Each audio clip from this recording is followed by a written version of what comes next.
We're here in the little Tater Valley School House, and it came from up the valley, actually up and across the valley.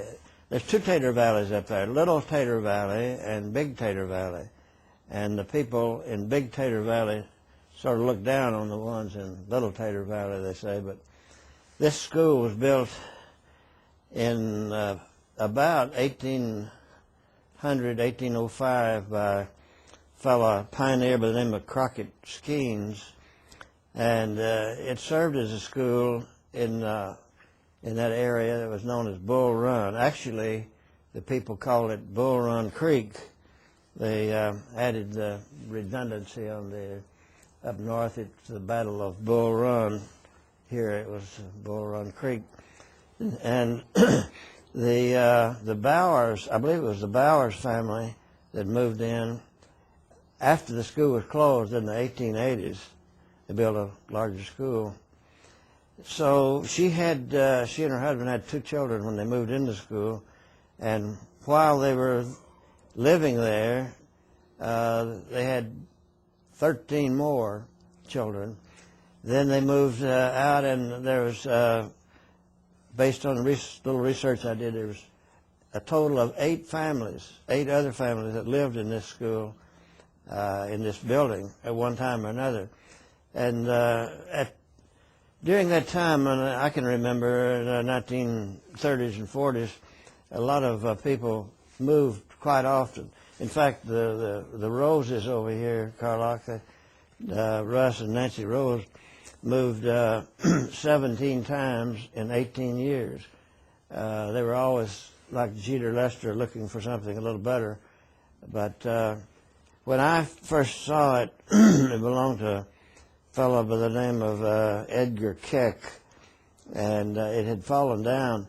It was on a little creek, and the creek had been used in the beginning by the old man Crockett Skeens to run a little grist mill, corn mill. And so over the years, after the last families lived there, it deteriorated, and as I say, one corner had totally fallen down in the creek. And after I'd bought it from Edgar, I took the Sherwood brothers up there, Ed and Elmer, and they were pretty much up in years, about your age, Carlock. They were about 80 or 78 and 80, I guess. And it was, I sent them up there in a truck, and I had to go to make a talk up Morristown or somewhere.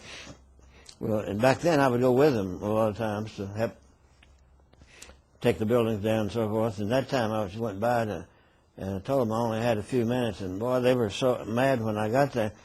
And I remember, and I had it in my notes, that it was the highest it got was 8 degrees above zero that day. And they were greeted me in not too friendly a fashion. When I drove up, they was already there with the truck.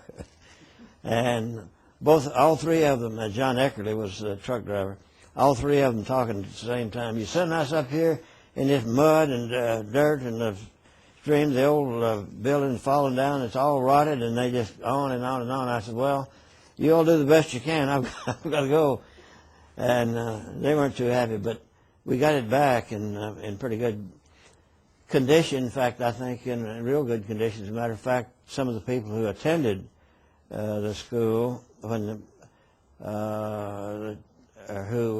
had lived in it and who had lived in the neighborhood, several of them came down and to visit, and they couldn't believe that we got it back in as good a condition as we did.